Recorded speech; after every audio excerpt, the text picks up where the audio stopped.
You're listening to the Barroom Network. The following program is intended for all audiences. Welcome to the South Burbs Hitmen podcast with your hosts, Joe Mandel, Zimmerman, and Chris Gonzalez. We're bringing you the White Sox coverage you need from the perspective of true Southsiders. Grab your Kaminsky dog with an ice cold beer and meet us in section 155. Everyone get on your feet for your 2021 South Burbs Hitmen. That ball hit deep. Way back. You can put it on the board. Yes. Jimenez in the air. Left field. He's your hero tonight. Thanks, Cubs. Over the head of Jenks. Uribe charges throws. Out! And the White Sox have won the World Series. Alexei! Yes! Yes! Yes! Yes! Yes! History! A perfect game by Mark Burley, and what an unbelievable play by Dwayne White. First pitch starts now.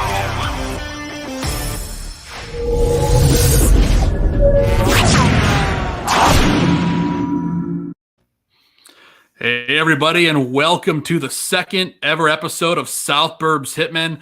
I'm one of your hosts, Joe Mandel. I'm joined by my two White Sox brothers in arms. That's Chris Gonzalez and Zimmerman, who's back with the beverage because you need it for the show. Let's be honest. Gonzo, Zim, how you doing today, boys? Gonzo, what's going on, brother? Bro, man, we are 3 days away, man. 3 days, an hour and a half away from first pitch. We can't wait for this. And I hope all the barflies and everyone in the chat is ready as I am. I think we are, because opening day, as Gonzo just mentioned, Thursday, 3 days away. We're all ready for White Sox baseball. Zimmerman, you got a beverage. You got a nice, sexy-looking mug. How you feeling? Doing great. Long day, finally over. Time to kick back, enjoy some White Sox, get hyped for the regular season to finally be here. That's right. We're hyped for the regular season, and we got some big news out of spring training camp today, boys. One of you guys, I'm just going to say it right now. I know Zim had a crazy day at work, so we're going to get his live reaction to this right now because he has been kind of living in a cave, and we're going to bring him up to speed. Zim, they cut Jonathan Lucroy today. Okay, so all right, that makes the pitching situation fun. I guess that means Collins really earned his spot. That's great, actually. Actually, the more I think about that, the more that's actually like good news for this team. That means the depth is there. The depth is there. You got. It looks to me like Mercedes is still going to make the team, and of course you got Collins. There's opening day is better than Christmas. That's right, Travis. That is 100% correct. But you're going to have some power bats in that lineup, man. I'm excited about it. Gonzo, reaction to the cut. Well, last week on the show, I said that it looked like Lucroy is going to make the team. So I don't know what to expect now. But yeah, like you were saying, Joe, Yerman Mercedes looks like he will be he'll make the team on the 26-man roster. Collins, yeah, he'll get backup catching duties as well as DH role.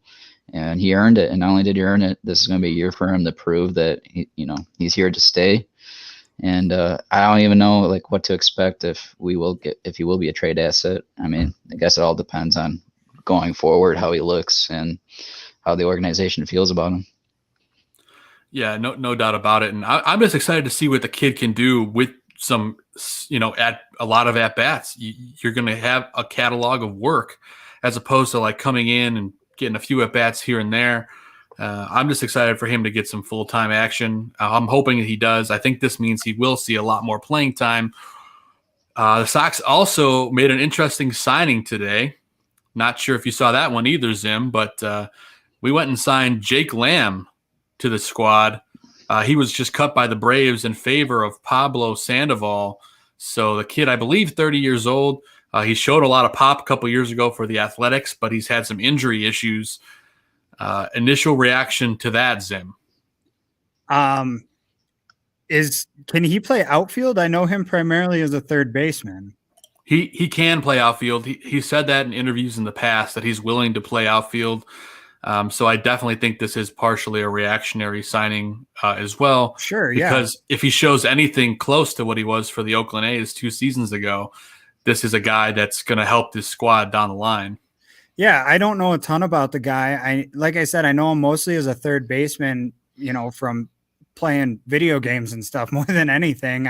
I've not really paid attention to him in the league much, but it seems like it's more of a depth signing than anything else. And that would kind of make sense why Lucroy is gone in that case. They have to make a roster spot for him somewhere. And with 4 catchers competing very, very closely, it makes sense that you get rid of one of those guys and let your young guys that have come up through the organization get a shot.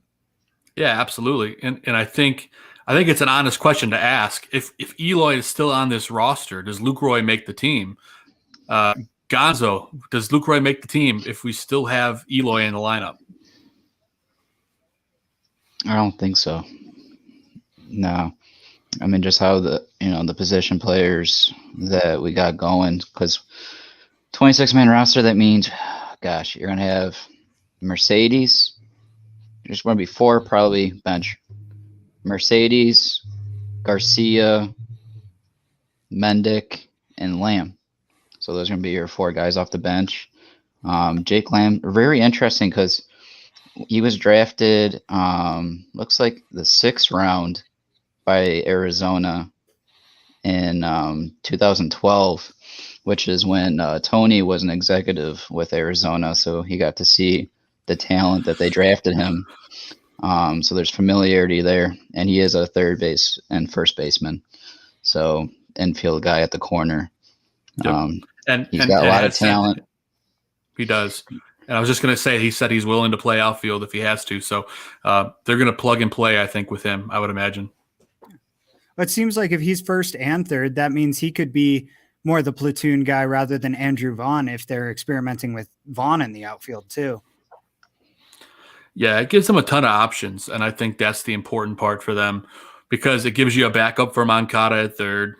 Gives you a bat that's got some pop if he's fully healthy, which I think he is. I don't think they make this signing unless the kid's fully healthy. Obviously, he's got to pass his physical for this to go through. So, we'll go ahead and figure that out. But it's just interesting. It's an interesting signing. I was looking forward to seeing Lucroy a little bit back there, that veteran presence. But, I guess they were going to put him down to their other facility. And Lucroy wanted to be released so that he could go to another squad, which I can't say I blame him at this stage of his career, especially after the spring that he had. But, props to him. I'm sure he's going to find a home in a very short amount of time. It's not every team in the majors that has this depth at catcher. So, I think we're pretty lucky there, wouldn't you say, guys? Yeah, it's a good problem to have for the organization. So many pieces are versatile that they can interchange and see what they can get in-house before they have to go out-of-house if they want to fill any needs with outfielder pitching. So, well, and especially that they've got the depth at catcher, because catcher is one of those positions that you don't put a guy in the majors and just figure out if he's going to be able to play catcher or not. It takes a few years to figure that one out. So it seems like they've got a really good handle on the 3 guys that they've got. And yeah, it does give Lucroy a fair shot to go somewhere else. And yeah, it makes a lot of sense. And it's really, really nice to see the farm system starting to develop and play dividends. Yeah, I was starting to get worried that we weren't going to see enough Zach Collins this year.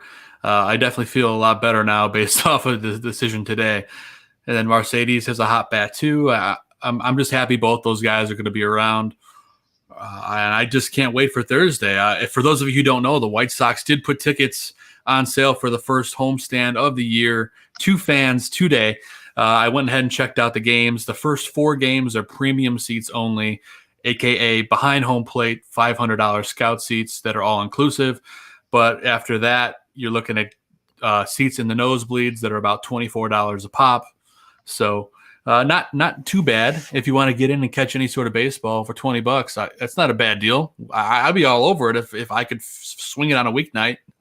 Well, Gonzo was saying he likes that 300 section, right? Oh yeah. Oh, these tickets are what, 500, right, Joe? Yeah, I'm talking 500 level, but they do have some 300 level seats available. Those are roughly $40-$50. So, Oh yeah. No, I love if I could get, hands on those 300 level seats for $40-$50. They're usually about $50 a seat. So yeah, they're going for face value right now. If you go to whitesox.com, like I said, only nosebleeds available or premium seats. But Sox fans, I know you're craving to get out there, and I promise you we're going to have some ticket reps on a future show, talk about what's going on in the ballpark, because we're jonesing to get out there. I'm ready to take an ice cold shower in left field. I wasn't joking from my tweet last week. The Stanley ice cold shower in the middle of summer, there's nothing quite like it. And as the ticker says at the bottom, they do have a limited capacity. I think it's roughly 20-25% right now. And they have a disclaimer when you go to buy tickets that you have to buy a certain pod of seats. So like if there's a pod of 4, you have to buy all 4. Or if there's 2, you just have to buy all 2. But obviously it's a little different capacity than it has been in the past. But getting back to the game is all that matters. And if I get my dog and beer, I'm a happy camper. I know Chuck said he's going to join us soon for that. So hopefully we can figure that out once the world slowly goes back to normal. Yeah, that's it. It might just be limited to only watching a game and not really doing a whole lot of the fun stuff at the ballpark. But that's okay. Just the chance to get to go to a game and sit down and actually enjoy it live in person is going to be a big deal for a lot of people. Yeah, absolutely. Gonzo, you're going to hit some games this summer, aren't you? Yeah, I'm going to try to get a couple in before I get out of here. There's quite a bit of restrictions at the ballpark. I saw the list that they had ongoing. But I'm very, very excited that they allowed additional 5% in this past week. We'll see how much, it goes up throughout, the season here. But when I go back to the ballpark, if I can get into 300, that'd be great. But I really won't care where I'm going to sit in the ballpark just to enjoy it. Because it's a lot better to enjoy it in the stands than the year before when we're just sitting and, at home and watching an empty ballpark. And there's a lot more games this year too. So we have that to be thankful for. Okay. Travis is hitting up some games. What's everyone in the chat excited about coming to a ball game? What are you excited about the news coming out of spring training today? We do have a very exciting guest coming up in a little bit. Just to give you a tease, we do have MLB.com White Sox beat writer Scott Merkin joining us. He should be joining us here in just a little bit. But for the time being, chat room, what are you guys excited about for the season? Getting back in the ballpark. And we'll do a little tease at the end of the show. We'll be talking about ballpark desserts. So make sure you keep that in the back of your pocket, what your favorite dessert is. Gonzo, what are you liking out of this bullpen right now? Did you see Garrett Crochet the other day? Yeah, he's absolutely filthy. That slider that he's been working on. That slider was filthy. Oh my gosh. And I even saw, I think it was actually Merck. He showed a video of Evan Marshall, and his slider was nasty too that he had thrown. It was last week that clip came out. But this whole bullpen, like I said in the last video to Chuck, the Sox, if healthy, the Sox bullpen should be tied, if not for the best bullpen in the AL. Just so filthy with the guys that you have in the setup roles. We signed Liam Hendricks to be our elite closer, but Crochet backing him up with Bummer. You can start throwing names with Cody Hoyer, Evan Marshall, Matt Foster. There's so many talented pitchers, even like Zach Birdie that still has to fight to make the bullpen out of the roles that are up to really fight for, which is not many. And what's nice about having depth with bullpen arms is they're going to be solid trade assets at the deadline, because teams are going to want those bullpen arms. Absolutely, brother. Zim, how you feeling about this bullpen? Oh, it's great. Going off of what Gonzo was saying with Crochet there, just given some of my perspective, like I said, I played catcher, and so what I look at with these guys is like arm angles and how they're going to be effective with that kind of stuff. And so when I see Crochet pitch, he's got almost like this 3/4 throwing motion, right? So it's not coming directly over top, but it's not quite as wide like Chris Sale think when he was really, really wide and his slider was just nasty. And that's what made him so effective. And I think that's the same thing that's going to make Crochet effective, is that he's going to get that bite on his slider, especially coming from the left-hand side. That's just going to bite at the fingers of these right-handed batters. It's really going to, get in and I lost the word for it, but it's, they're going to have to fight it off a lot more. They're going to really tuck in, and then he's just going to have the outside of the plate wide open to him because of it. So it's really exciting to see like him working and developing with that slider to get it as nasty as it's gotten in the last year alone. On top of it, going down the list, like Gonzo was saying there too, with Hoyer and Foster and Bummer and Hendricks, and these guys aren't really household names right now, but they're gonna be by the end of the season because they're just that solid. They every one of these guys is not afraid to go out there and do their job. And we saw that in particular with Hendricks coming back in his first appearance since he had the kidney stones, and he just dominated. I mean, he did. It was just unfair what he did out there. Yeah, I think I stand by it when I think we're going to have the best bullpen in the American League, bar none. And I think there's a reason he's the number one fantasy closer off the board. Gonzo in our baseball draft, he went really early, didn't he? Yeah, I think he went, third or fourth round, I want to say he went. Me and Joe, we were just bouncing back and forth right behind each other in that fantasy draft, and both of us got some Sox arms in our lineup. So, man, such a very exciting season to come. And yeah, this is, hopefully we stay healthy, because that Eloy loss definitely will hurt. But we got the talented team, I believe. And Tony is a championship manager, not even championship manager, but a Hall of Fame manager, that he's been there before and he's seen it before. So hopefully he can take what Rick Hahn gave him with the talented roster that he had to manage with, and hopefully he can take us far. Yeah, I'm excited about that too. We are working to get Scott on the line, so bear with us for a second, guys. We're getting Scott, but in the meantime, Gonzo, I'm just going to toss it to you and Zim in the interim while I get this going. So if you guys can just keep chatting a little bit about this team and what's exciting to you, or some of the news with Eloy, please do. But I'm going to get Scott on here and sort this out real soon. So I'll be right back. Oh, there he goes. Yeah. All right. Yeah, Gonzo, what are you thinking? You want to talk talent, or you want to talk the unfortunate incident in left field? Yeah, we can talk about the unfortunate incident with Eloy, and then get back to it when we talk about it in one of our upcoming segments coming up. Sure. Well, I did saw on Twitter today, one of the burner accounts that's been really credible said that it seems like Eloy, with the results that they saw from his surgery coming up, is he seems like he got a break, is what the information came across as, and that he's going to be on the low end of that 4 to 5 month recovery. That's excellent. Good news for us, but we got to, who knows what the team's going to look like in 4 to 5 months. That's it.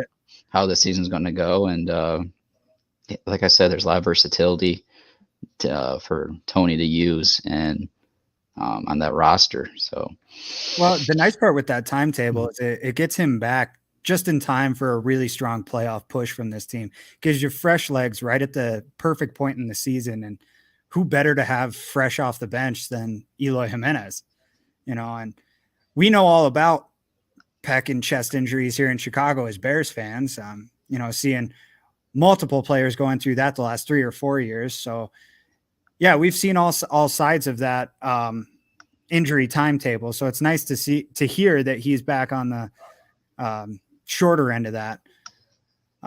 Yeah, but I agree with you. Coming in thinking about how this team's going to be positioned, but with the versatility, you know, it does give them a better chance to be in a good position.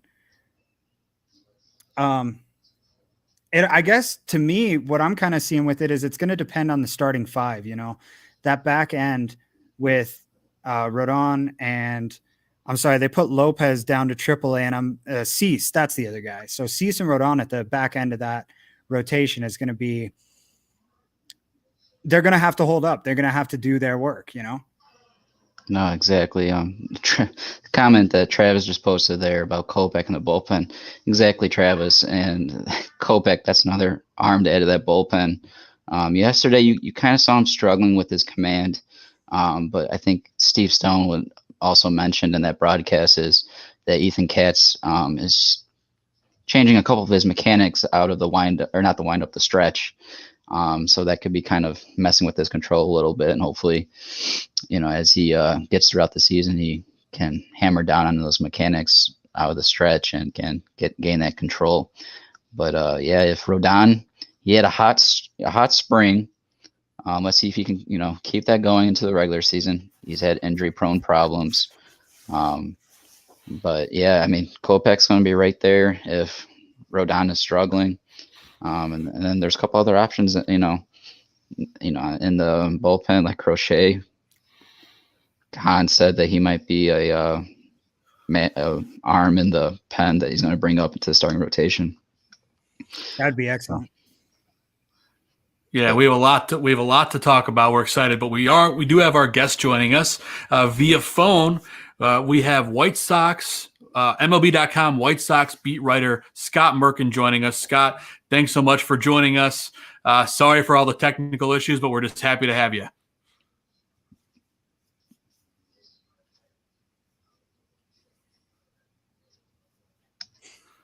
All right, guys. Well, that's okay. I think we're having a little bit of audio issues with Scott.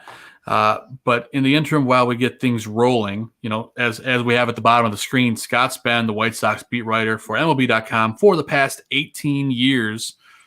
And he's blessed. We're blessed to have him joining us. Try him now, Joe. All right. Scott, can you hear me now? I heard you before. Can you hear me? Yes, we got you now. Thank you so much, Scott. Right, appreciate. I was saying, this is not going to be easy, huh? It's a good thing I'm getting paid as much as I am to be on this show, because it's not an easy start so far. I was saying I've done about 1,000 Zooms, sadly, over the last 2 years, and that's the first one I really had where it would not let me in for some reason. Hey, it's totally cool. We're just happy we have you with us now. We're so thankful you took the time to join us. So thank you again, Scott. For those of you who don't know, Scott's been with the White Sox beat writer for over 18 years, and I've been reading his stuff forever. He put out a great article today about the 2021 White Sox and their championship hopes. Great stuff if you haven't checked it out yet. But Scott, obviously, you know, there's some hot news coming out of camp today with the release of Jonathan Lucroy. You know, how do you think? You know, first off, did that release shock you? And secondly, you know, what does this mean for the catcher situation for the White Sox? Yeah, it didn't shock me. I think actually I'm just adding it up in my head as you were saying. I think this is my 19th season because I go by managers, and it was Ozzie 8, Robin 5, Ricky 4, Jerry Manuel 1, Tony La Russa 1. So I think that adds up to 19, right? If I'm not mistaken, I think that's 19. That's crazy. Yeah, I wasn't overly surprised. If you would have asked me this 3 weeks ago, I would have been really surprised. You know, when LaCroix was added as a non-roster invite with invitation to, you know, big league spring training, obviously, he had talked to us about how, you know, he knew Jerry Naron, who's the catching coordinator, and Jerry Naron had talked to him about, you know, how Tony La Russa was looking for a veteran and like veterans. And to me, that kind of said, like, you know, this is a targeted sign that they thought, you know, behind Grandal, who's, you know, does a nice job with the staff, but is a tremendous hitter, obviously one of the better hitting catchers in baseball. You had a guy who not necessarily was going to be an offensive force, but could get you a hit every now and then and could handle the pitching staff. So I thought he was a pretty, you know, I've been doing these roster projections every Sunday, and I had him on there every Sunday. And I noticed other people who did the roster projections had him on there too. And now it looks like, you know, it's going to be Zach Collins. And I will say, I think Zach Collins absolutely belonged on that roster. You know, I didn't know if he was going to be the backup, you know, the number 2 catcher, or just a bench guy or whatever, but he belonged on that roster. He's had a great spring training, but above that, he's done everything the team has asked him to get this position. He's gotten in better physical condition. He's got a better approach at the plate. He's really improved his catching behind the plate. So, I think he's earned the spot as much as more so than Jonathan McCroy didn't earn the spot. I think Zach Collins just kind of beat him out for the position. And it looks like, based on some things you've seen across Twitter, that your main Mercedes is also going to break camp with a team on the opening day roster. Yeah. I should add, the Sox have not announced anything official yet. That'll probably come before tomorrow's final spring training game. Yeah, it's exciting that we have so many great options at catcher. It feels like we have a plethora of hitting catchers, which is a nice surprise for a team that feels like hasn't had that recently. So we're excited about that. And Steven Zimmerman is one of my co-hosts. I know he's got another question for you. So Zim, what do you got? First of all, I want to thank Scott for coming on the show and for doing such a wonderful job for the majority of my life following this team. Most of what I've read about this team has come from your pen. So thank you. I appreciate it. Now, I do have a question about Eloy here, which is, obviously he hurt himself and it's not good. So, gauging what we've heard and seen from Hahn and La Russa, what are you thinking the direction is that the team's going to go in? Do we have an internal answer? Do we have a trade or a free agent coming? Was that what the Jake Lamb move was all about? Can you give us some insight on it from your perspective?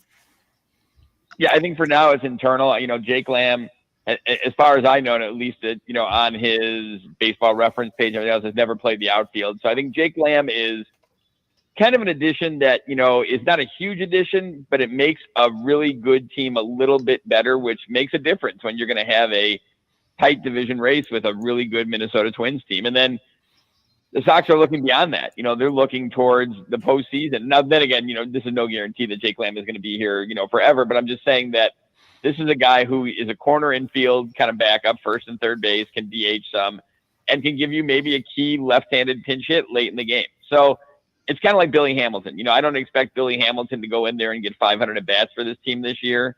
But I do think that he's a great addition as a pinch hitter, as a pinch runner, who can maybe steal you a base late in the tie game and score the go-ahead run, or just a very good defensive replacement. So again, just additions to kind of round out the roster. In terms of left field, it looks like it's going to be, Andrew Vaughn's going to get a chance out there. And I think Leroy Garcia, people forget about Leroy Garcia. He's a very talented guy. He started before and played pretty regularly. So I think you'll see him, play too against probably righties, and maybe, Andrew Vaughn going over to the DH spot in that case, or, Zach Collins can be used. Yeah, I think they want Vaughn to play pretty regularly. This is assuming that he's breaking camp with the team, which I think all signs point to that.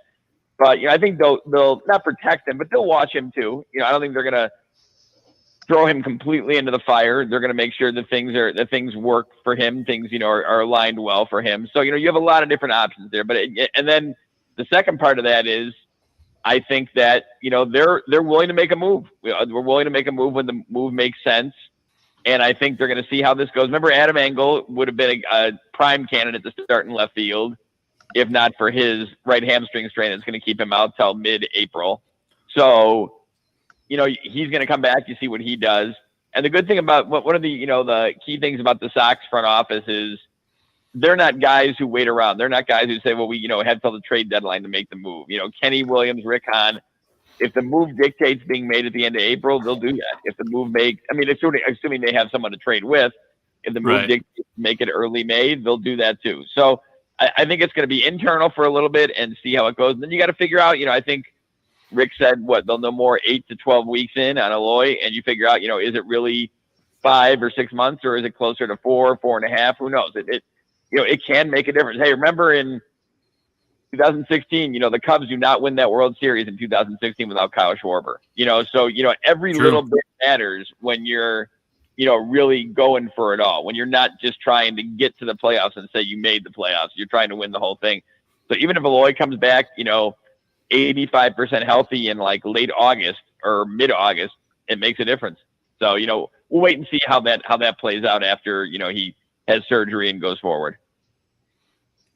No, absolutely. Totally makes sense. And one of our other co-hosts here is Chris Gonzalez. And Chris, what do you got for Scott? Well, first off, Scott, thank you for taking the time to be with us. Before I ask a question to you, I wanted to give you a quick shout out for your alumni for University of Michigan representing the Big Ten in the tournament, as you guys have a big matchup tomorrow versus UCLA. So, appreciate. They should. I mean, I think they're like about a 7 or 8 point favorite, and they should win that game. But man, UCLA has really been impressive when you can weather a 3-pointer at the buzzer from a really good team, probably one of the top 8 teams all year long in Alabama, and then just kind of steamroll them overtime. That says a little bit not only about your talent but your character. So it should be I think both games tomorrow night, the Pac-10 are the underdog, but they're going to put up a good fight. But I really do think it's going to be Michigan Gonzaga when it's all said and done. I fully agree with you, Scott. Now, my question to you is, we have seen Ethan Katz working with Cease, Kopech, and Crochet. Can you tell us what you have seen from them during their impressive camps, and also a little bit about Katz as well? Yeah, Katz is I think maybe a little more analytically inclined than other pitching. I'm not even just saying Don Cooper. I think he's just got this, I want to say, kind of thirst for as much information as possible. And then, I've talked to him recently, and he kind of disseminates to the pitchers what they want. If you have a guy like Lucas who's into the codify stuff and, is looking for as much detail as possible, then he's going to give a little more to him. Maybe you have other guys who rely more on touch and feel and don't want the breakdown completely and totally. So I think, he's done a very good job. He's a very good fit. He became very high, he's very highly thought of wherever he goes. And I think he's going to do, a great job as the pitching goes there. And again, it's weird because I think when you praise Ethan Katz, it's kind of taken as a shot at Don Cooper, and it's not. I mean, Don Cooper did a great job. Don Cooper won a World Series. That's the high point. You can't go any better than that when you win. And he also presided over 4 straight complete games in the ALCS, which I guarantee you will never see again. There's no chance we'll ever see that again. So, he had a very good run, and I think Ethan Katz is also going to have a very good run. Kopech and Garrett Crochet are interesting guys because, they're viewed as premium type starters for the future, but the Sox realize that they can, build them up as relievers while also making the team better in 2021. So you take a really good bullpen already with, Evan Marshall, where did I get that? Ethan Katz, I guess. Evan Marshall, Aaron Bummer, Matt Foster, Cody Hoyer, right there. There's 4 guys. I thought Alex Conway did a very good job, but you go a step above that even. You go, Liam Hendricks is one of the, if not the best closers, one of the best closers in all the game. So, and now he's your closer. And then you add guys with electric stuff like Kopech and Crochet. I think it's going to be an adjustment, a work in progress for Kopech to figure it out. And I think he's already figured out more in spring training than probably he knew when he first started in this role. And I think once he hits, mid-April, he's going to really have something down as to what he needs to do, to really be successful on that. And I think he's getting there already. And Crochet had a nice little run in his, 5 games over 6 innings he pitched last year. I was saying this earlier, but one of the more interesting stats of last year was that Crochet ranked 2nd in the majors in most pitches at 100 miles an hour or above. Gratterall from the Dodgers was 1. Crochet was 2, and Crochet threw 6 innings last year. So that tells you how amazing he was last year. Now, again, his velocity might be a tick down in spring training, but I think his biggest focus is just being healthy, being kind of a complete pitcher, and he knows the velocity to be there. So 2 great additions to kind of complete that bullpen.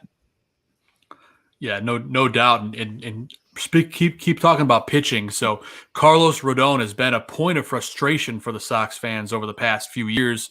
Now that he's healthy, what are your expectations for him going into that 5th starter role this year? Well, I think it's just got to be a great sense of relief to him, first of all, to be healthy. And then they've made some mechanics change where they've fixed kind of they're using his lower half more. He's done more things with that to kind of take the stress off his arm. And they believe that that's going to be able to be sustainable to the point where, he can carry this out through a whole season.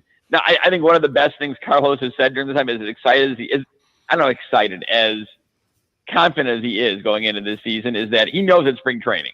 That's great that he put up impressive numbers I think he was going to be the 5th starter all along, but he absolutely earned that job too. There's no question about it. There was no question that he was the 5th starter. And I think he's done just a great job.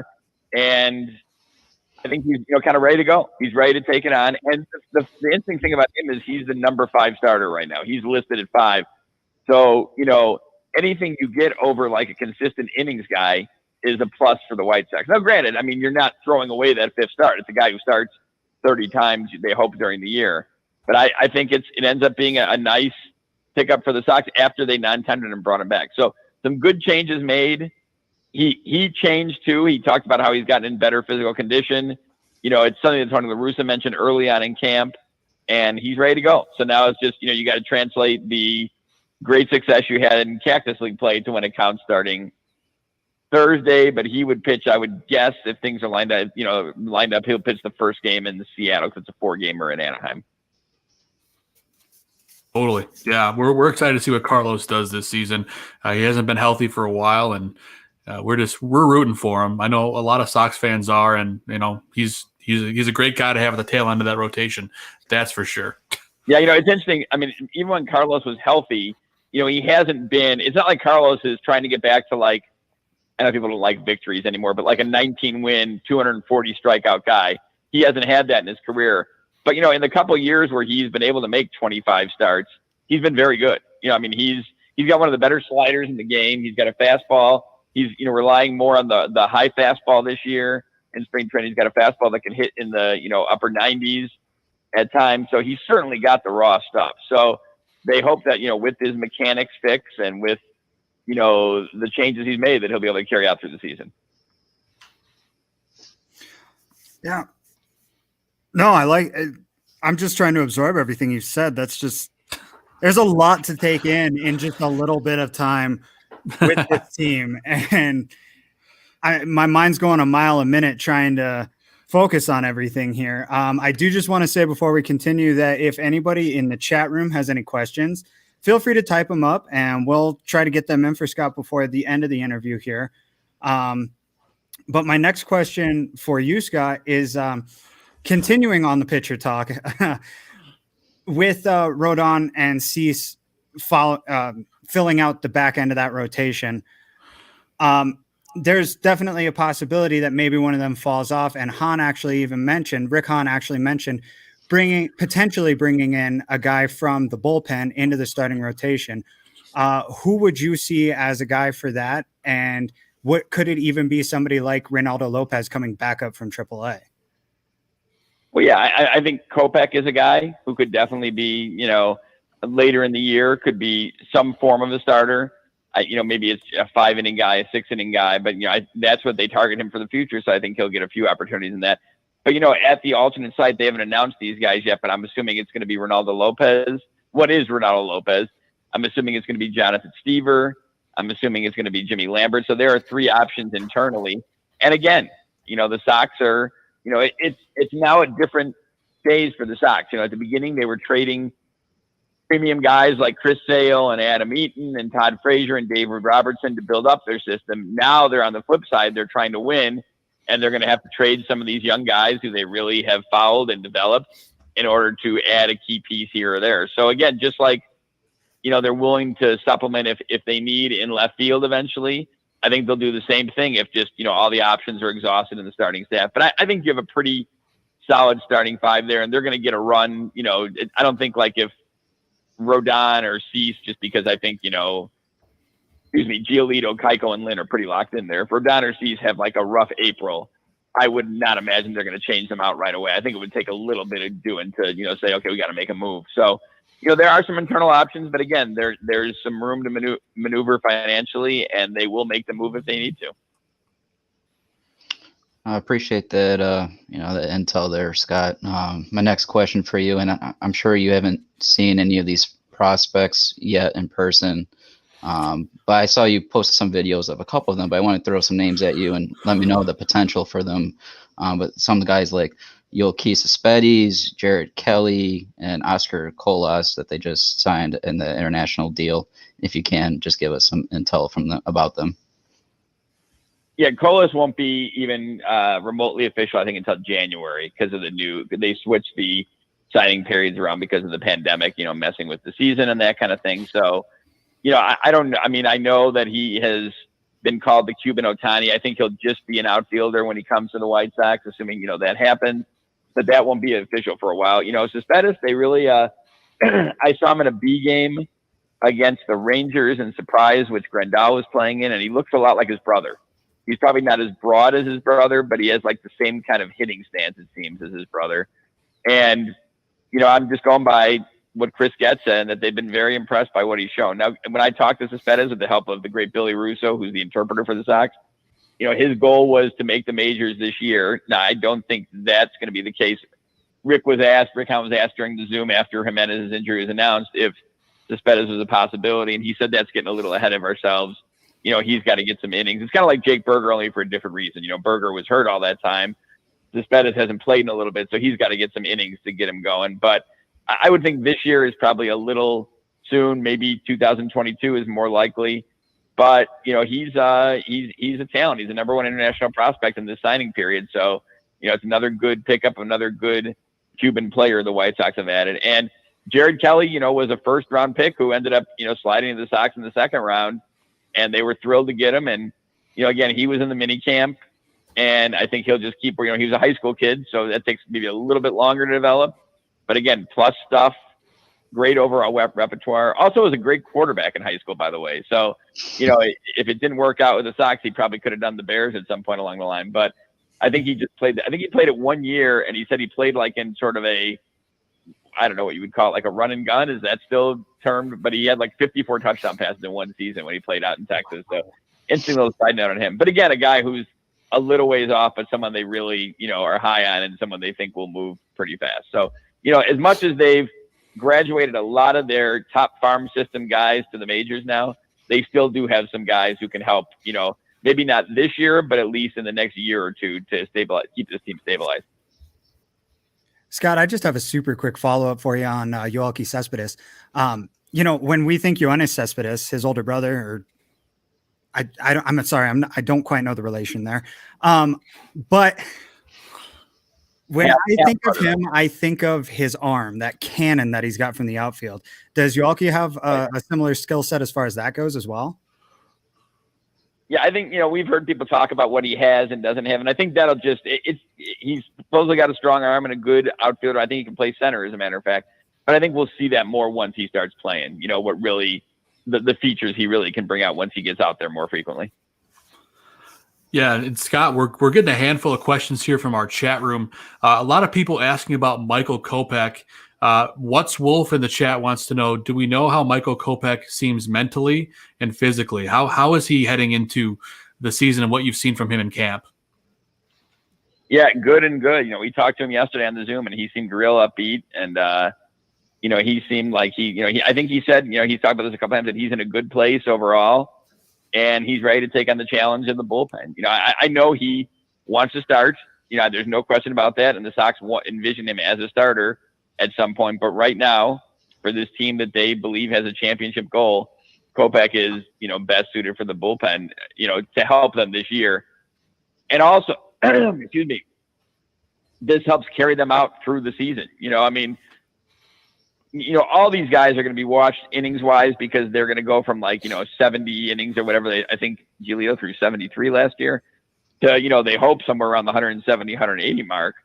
But, a guy like Kopech didn't pitch at all last year. As a matter of fact, hasn't pitched since 2018, right? When he had Tommy John surgery in September.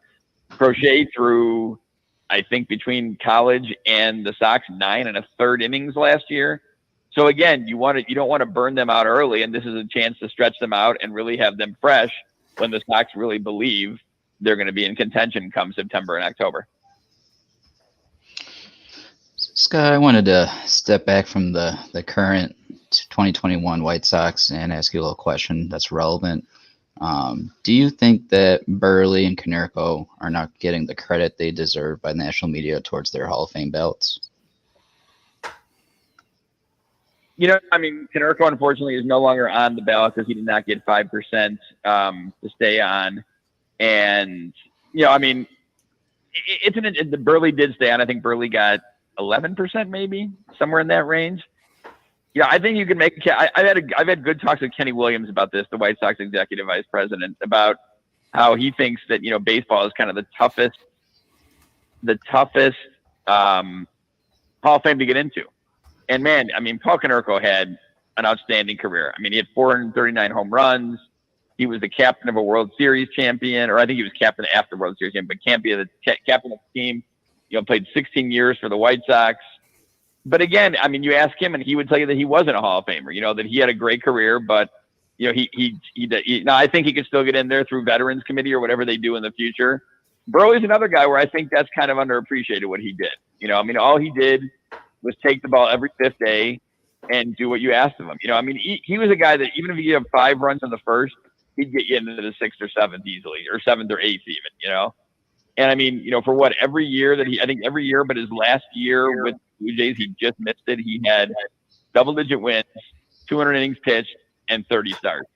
And I mean, what more can you ask for that? Now, what hurts them both is neither of them won Burley didn't win a Cy Young, Konerko didn't win an MVP, Burley didn't win an ERA title or anything, or a strikeout title. He wasn't an overwhelming guy, but I think the fact that this is a guy who, covered at 85 to 86 and still got guys out, it's pretty amazing. It's what he did was great. He's a great fielder at his position. So unfortunately, Konerko is off the ballot. It'll be interesting to see in the 10 years, assuming that Burley continues staying out there, if he makes gradual progress to where he gets close, if people appreciate him more and more, or is it a guy who, is going to be considered Hall of very good and had a great career and did so much for so many teams, but just not in there. I can tell you, knowing the little I have of Burley, not a little, but I mean, I've known Burley, for quite a bit over the years. I really haven't had much contact with him since he retired. I don't think he's worried about it either way. I think he's enjoying life in suburb of St. Louis with his wife and 2 kids and just having a good time. And if he gets there, like when he got his number retired, he'll be honored and he'll be part of the ceremony. If he's not, he'll go on with life and continue moving forward. Yeah, no, I also want to add on to there about Burley is I believe he's the only one in history that has multiple Gold Gloves and multiple no hitters. But also with Konerko. Yeah, I mean, the fact that he threw a perfect game, perfect game and a no hitter for a guy who had a fastball that maybe hit 90 once in a while. I mean, not an overpowering guy. He just knew how to pitch.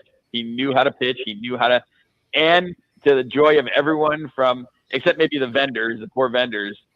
He made it. He worked quick, man. There was no messing around. There was no walking around the mound and kicking at the dirt, shaking off guys. I mean, he threw his perfect game to Ramon Castro. That was the first time Ramon Castro ever caught him. Not even in a side session. First time Ramon Castro ever caught Burley was a perfect game. So I mean, that tells you a little bit about how he just trusted the process, got out there and threw, and that was.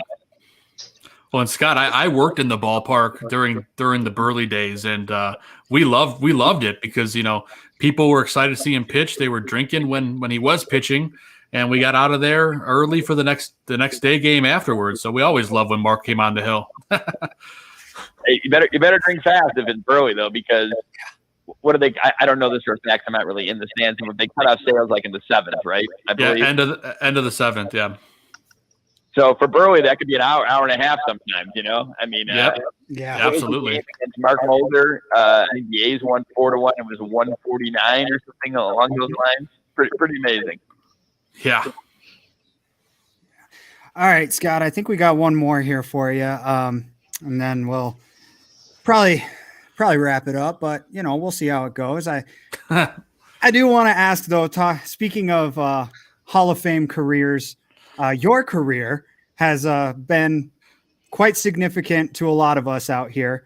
And I just wanted to know who some of your favorite personalities and people you've worked with, both, on the team, in the booth, behind the scenes, who have you absolutely just loved working with in your time covering this team? Oh my goodness. There's so many names to put in there. I'd hate to, I mean, like, I really enjoyed covering Chris Sale. He was great. I really enjoyed, Burley, Konerko, Jose Abreu is a great, and the funny thing is Jose Abreu is a great quote, and he does it through an interpreter, which is understandable. He feels more comfortable that way, and yet it's still very expressive, and still you can tell. And I speak a little bit of Spanish, but not enough, nearly enough to do an interview. you can just tell what he's saying just by watching his intonation and talking to him, and looking at him. Ozzie Guillen is one of a kind, obviously. Yeah, I enjoyed all the managers I covered. I didn't really know Jerry Manuel very well. I just covered him 1 year, but Ricky, Robin, and Ozzie, Rick Hahn, Kenny. It's unfair to name a few. Brian Anderson, who was first-round pick and an outfielder, for the White Sox, true character, good guy. Aaron Rowan, same thing.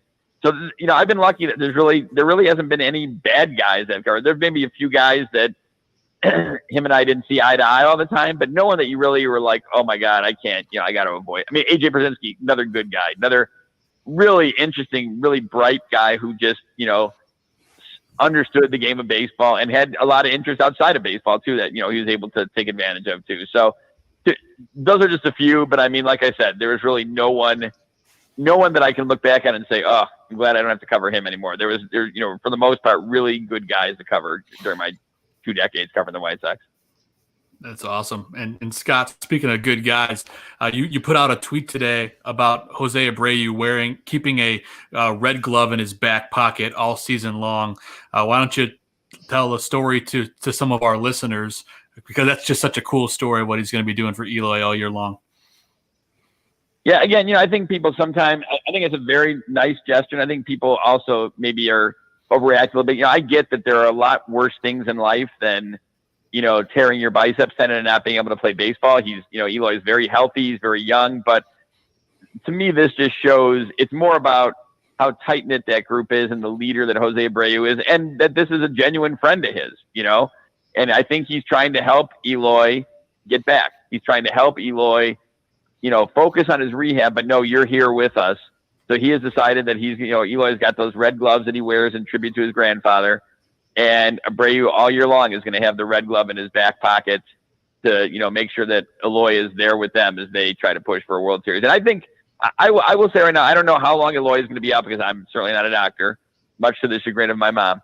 But I think he's going to help this team at some point this year. I really do believe, barring a setback that we don't see, if things go as planned with this injury, I think he will be back to help this team this year.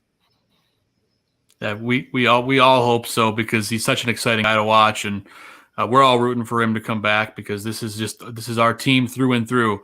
And Scott, you've been more than generous with your time with us tonight. We greatly appreciate it. And before we let you go, we'd be wondering if you'd be able to give us a quick little station ID. Just say like, hey, I'm Scott Merkin, and you're listening to South Burbs Hitmen, or whatever your spiel would be. But we would greatly appreciate it if you could do that. What's it? What's the official title? South Burbs Hitmen. And I can count you in whenever. Hitmen? Yep, like South Suburbs, South Burbs Hitmen. South Burbs Hitmen. Okay. Yep. Hey, this is Scott Merkin, MLB.com, and you're listening to South Burbs Hitmen.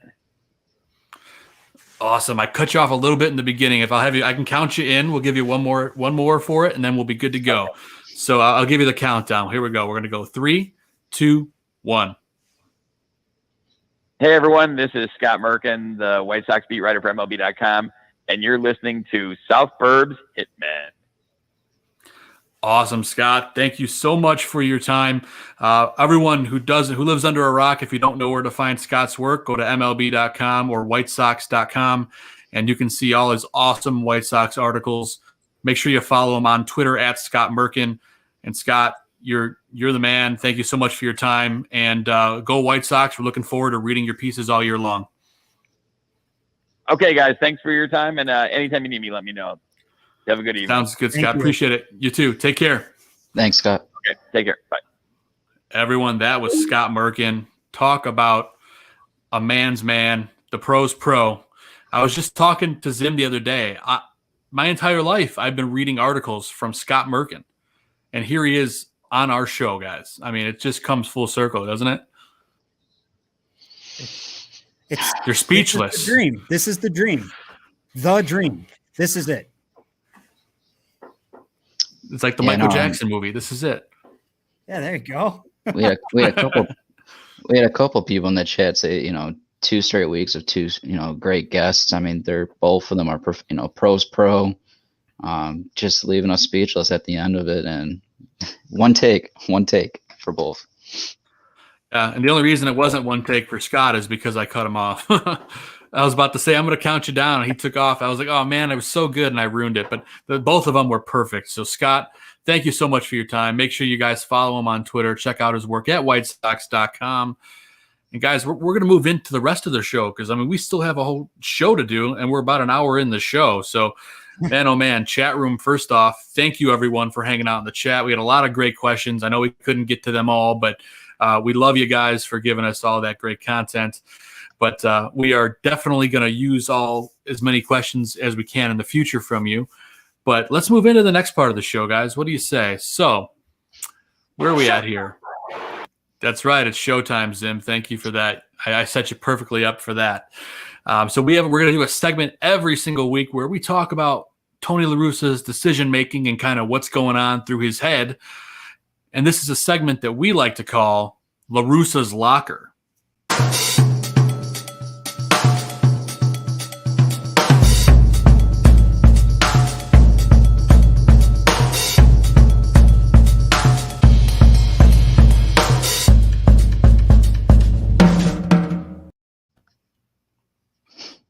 All right, so here we are, La Russa's Locker. Now, today's discussion, boys, is what are we going to do in left field? Who's going to be the main guy out there every single week? Because obviously Eloy's gone. So let's kind of plate up our options here. So there's no Eloy. You got Matthew Vaughn, who's been playing out there, who for some reason I know. I was going to say last week I called him Matthew Vaughn, but I know his name's Andrew. It just kind of keeps sneaking out of my mouth. But we got Vaughn. We have Larry Garcia, Adam Engel when he comes back.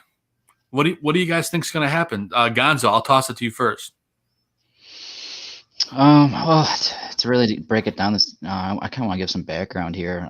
Last week when we had Chuck on, right before he came on our show, he finished up his podcast with Tony La Russa, and at the end he was talking about his connection with Frank Thomas.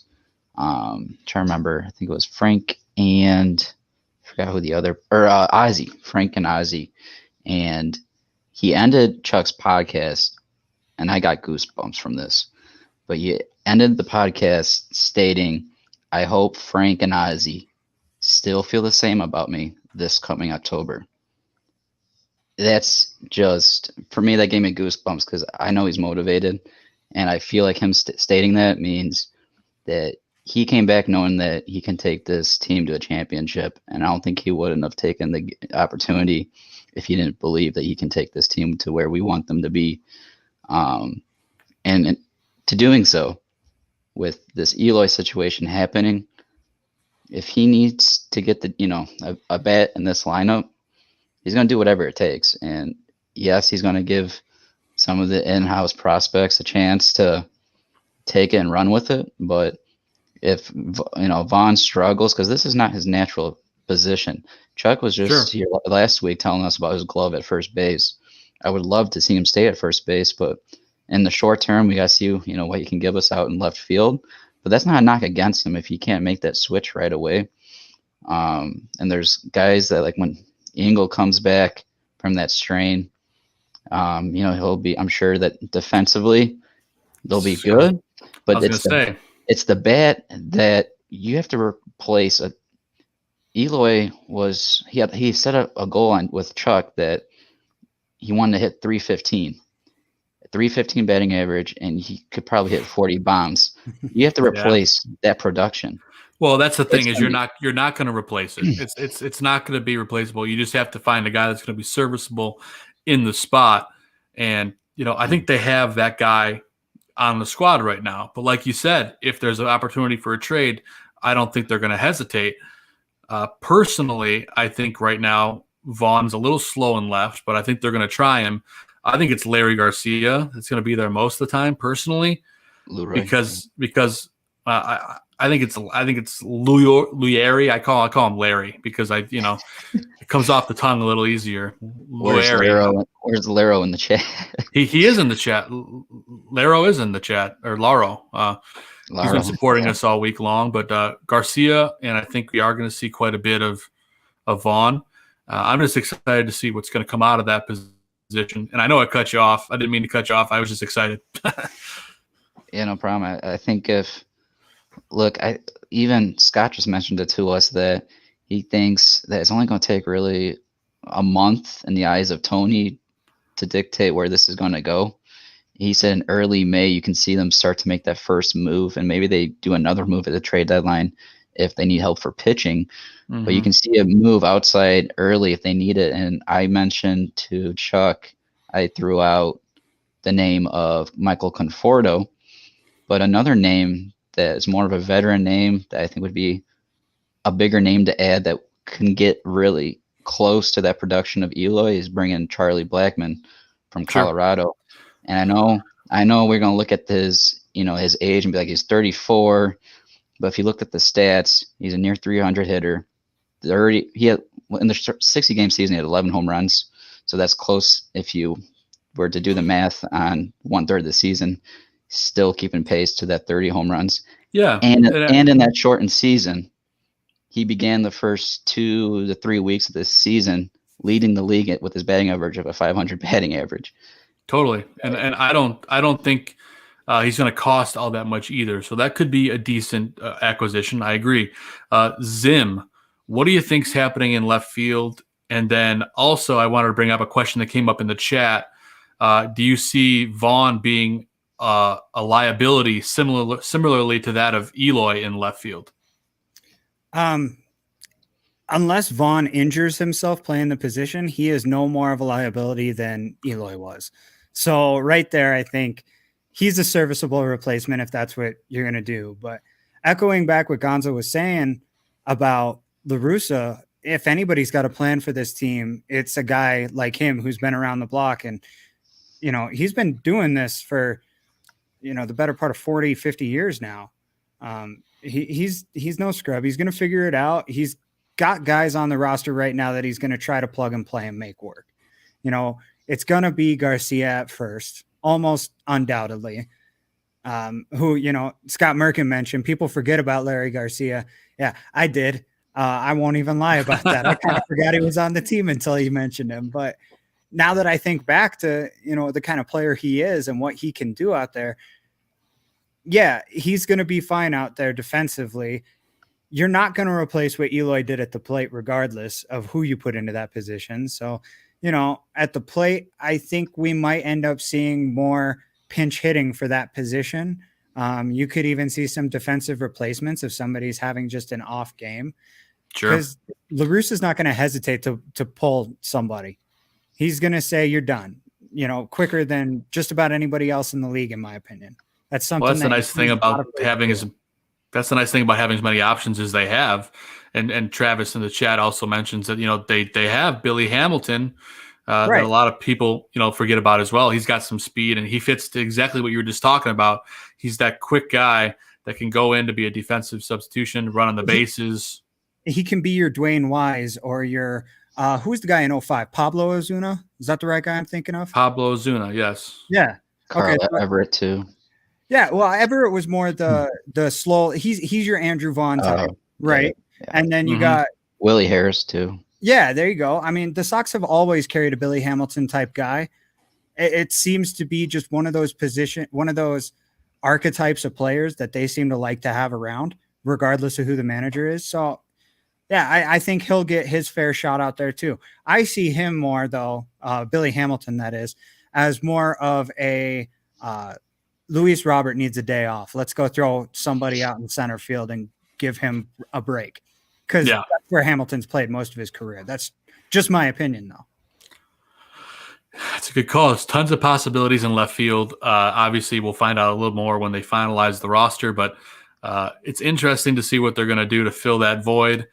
I'm just excited to see some dingers, whoever's going to hit them. Hopefully they're from Vaughn, but let's move on to our next chunk of the show, guys. We're done talking about left field. And every single week, we're going to talk about a player that didn't quite come up to snuff the week before. Someone that was a bit of a dud. So this week, we're going to be doing our Adam Dud of the Week segment.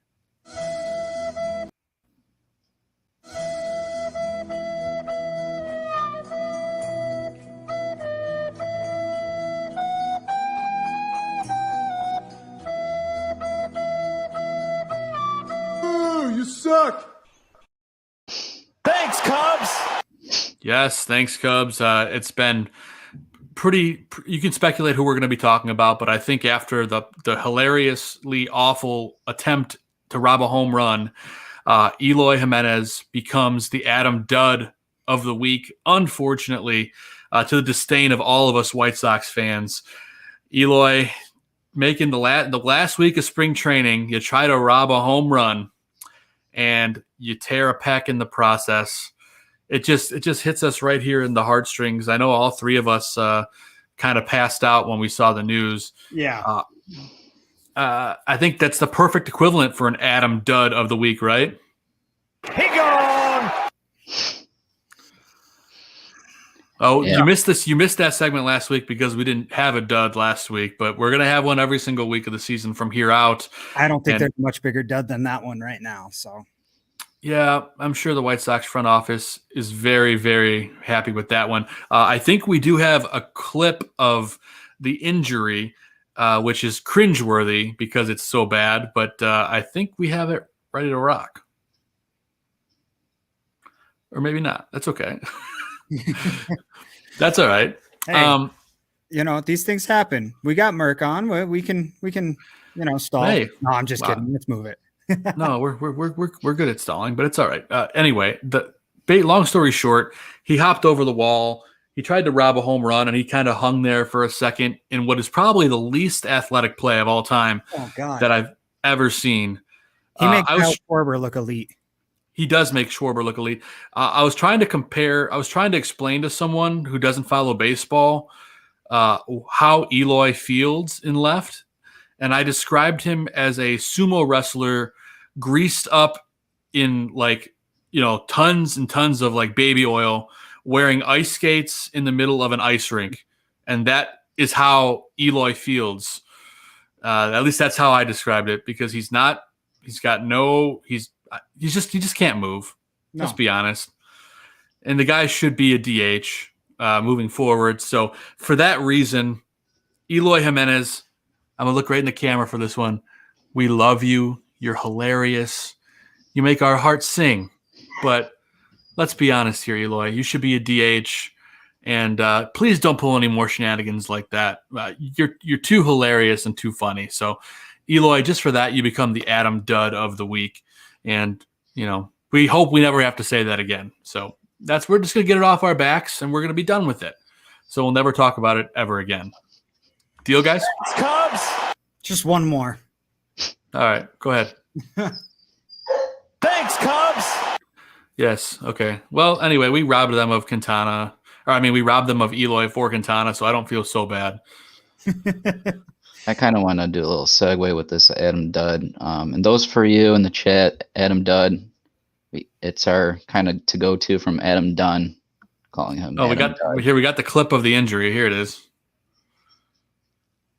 Yep. It's very cringeworthy to watch because it's so bad.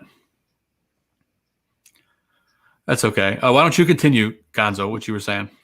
But so our Adam Dud segment, we're gonna go over the players with rough production during the week, and since we have no production yet to be seen, I want to go through some trends to watch out for that could be rough. For example, watch for Abreu with slow starts that he's had to the season. So hopefully he can turn that around. He was the MVP last year, so hopefully he doesn't have a slow start.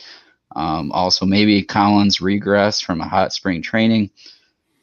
When he sees Major League pitching, hopefully he can continue on with his production. Also, Keuchel to bounce back from his spring training. He had a kind of a rough spring training. Not only that, but not too much of a desire from his postseason, experience that he had. It could have been better, and we'll see if he bounces back going into this year. Well, that's actually a great conversation to have, because Scott Merk's article that came out today, talking about 2021, talked a little bit about Keuchel and how he really wants to prove himself heading into this season, especially after that performance in the playoffs. So we're excited for Keuchel. That's why I have him on my fantasy team. I mean, what are you going to do? You got to get the locals. You got your boy Lance Lynn. I got Keuchel. But it's okay. But I do like the trends. I do like what you're throwing at us, and we're talking about that stuff every week with the Adam Dud. We'll be throwing stats at you throughout the season, batting average, for the last, yada yada yada. Hopefully, we don't have to say that, but it's going to come up at some point. I'm sure we'll see Luis Robert spin himself into the ground on a low breaker at some point this season. It's possible. Adam Dud of the week. Well, I hope not. We have bold predictions later in the show, and one of mine is about our buddy Luis. So we'll talk about that in just a little bit. But before we get there, we're going to move on to our next segment, which we will be doing every single week. As the title implies, we'll talk about the upcoming week matchups, the teams we're going to play, and the projected starting pitching in a segment we like to call White Sox Weekly.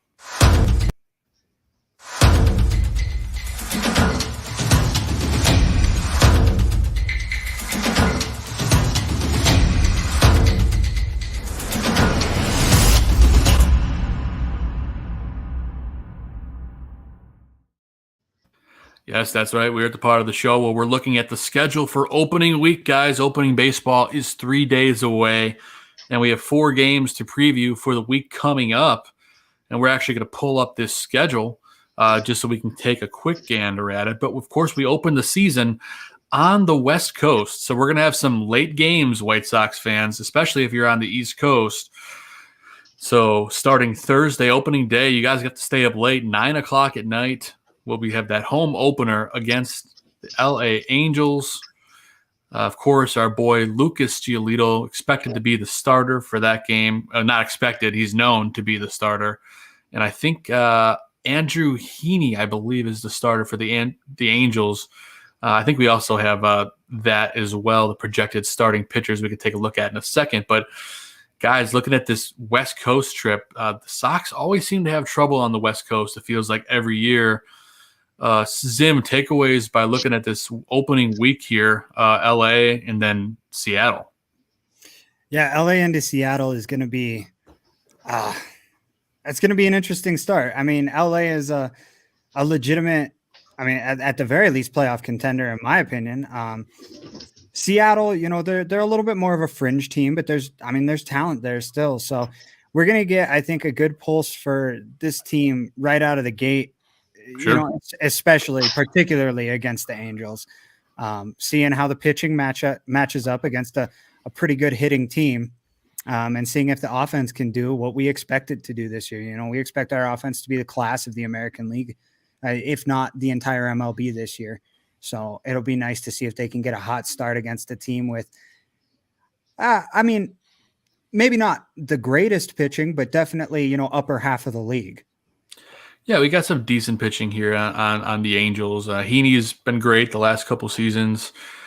Seattle, I can't even name one of their starters, to be honest with you, but I'm sure they're not bad. The team itself has had a resurgence as of late and has some pretty decent bats, but I think it's a big test because this is the first time in forever that, at least I can remember, the Sox are playing on that Friday after opening day. Because as far as I can remember, for like the majority of my life, they have been off that Friday. So the second, and then they have to play, 8 days straight. And that's a lot to ask for. Then you get a day off the following Friday. And then you go on a crazy run. Let's see if I can do the math in my head. 1, 2, 3, 4, 5, 6, 7, 8, 9, 10, 11, 12 days in a row after that.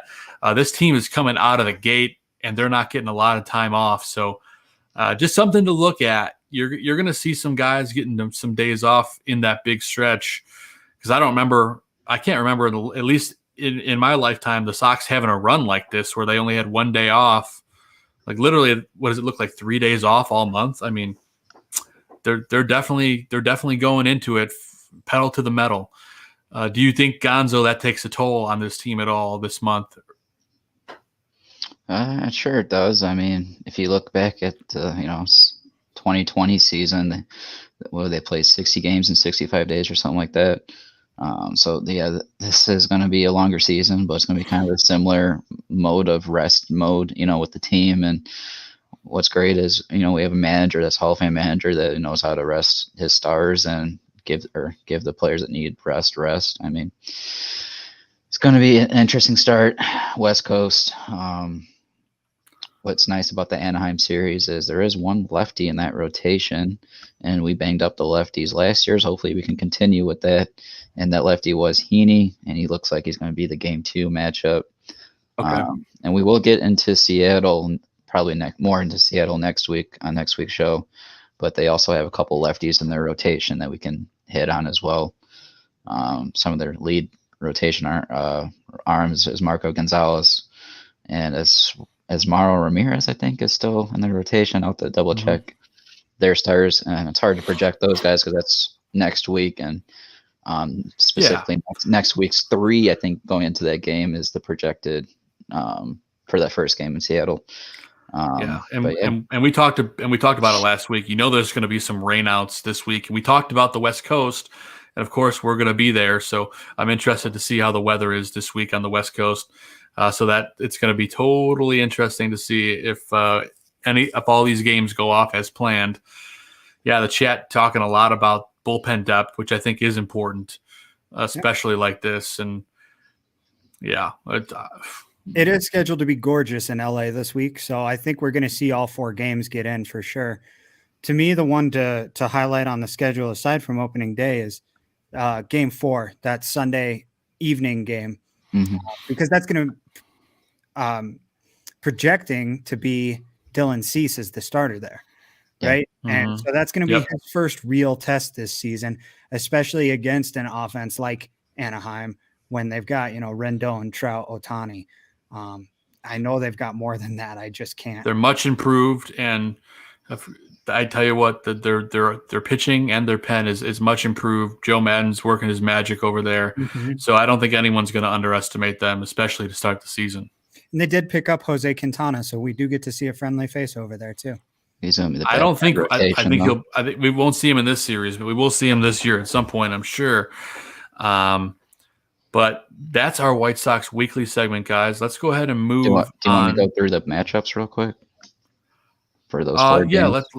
Let's hit it real quick, and then we'll move on, just because we're getting kind of late in the show. Yeah, of course. Game 1, Gio and Dylan Bundy, who was from Baltimore. He went to them last year. He had a really solid season with them. Both of them are righties. Game 2 is Keuchel and Andrew Heaney, however you want to call him. Heaney was a great prospect that they picked up. So that'll be an interesting matchup from the Southpaws. Game 3 is going to be Lance Lynn and Alex Cobb.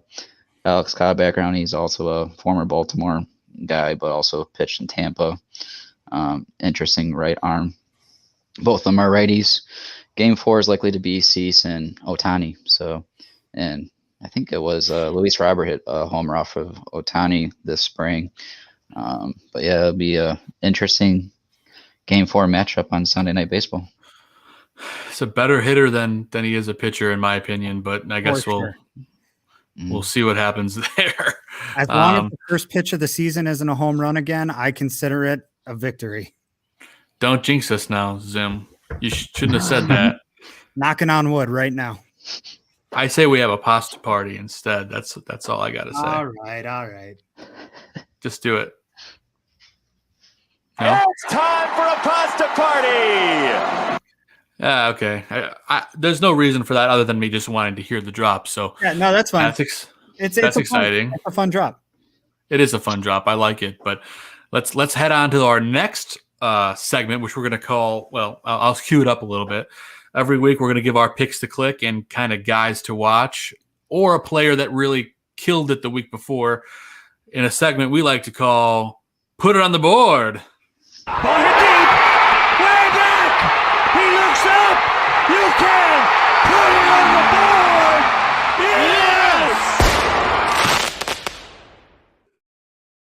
Yes. It never gets old hearing that. Good old Hawk. We love the Hawk here on the Barroom Network and South Burbs Hitmen. But we're going to talk about our picks to click for week 1 before we get going. So let's go. I'm going to toss it around to you guys. We're each going to pick one player that we think is just going to rake this week. Gonzo, who are you taking as your pick to click heading into week 1 of the season?